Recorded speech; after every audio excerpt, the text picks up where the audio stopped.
परिपत्रकानुसार जे गुरांना टॅग लावण्याचा आदेश आहे त्या संदर्भात तालुक्यात किती गुरं आहे आणि आतापर्यंत किती गुरांना टॅग लावण्यात आलं या संदर्भात सविस्तर माहिती.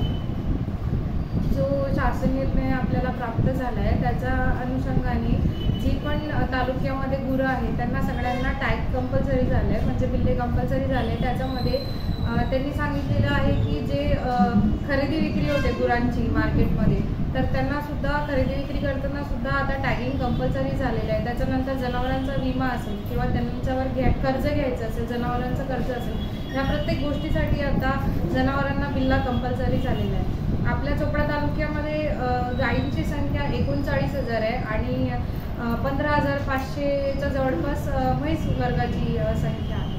अशी टोटल आपल्याकडे जवळपास 55,000च्या जवळपास पशुधन आहे.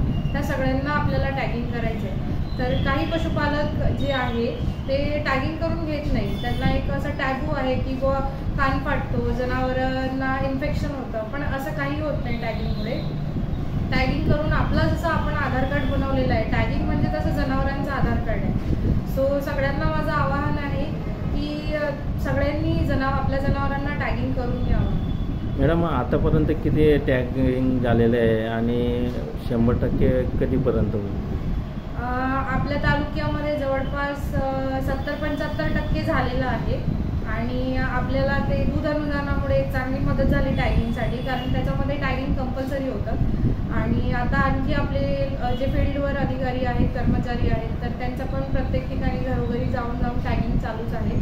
100% टॅगिंग लवकरच पूर्ण करण्याचा प्रयत्न आहे. आता येणाऱ्या काही महिन्यात पशुगणना चालू होणार आहे, तर तोपर्यंत ऑलमोस्ट 100% टॅगिंग होऊन जाईल.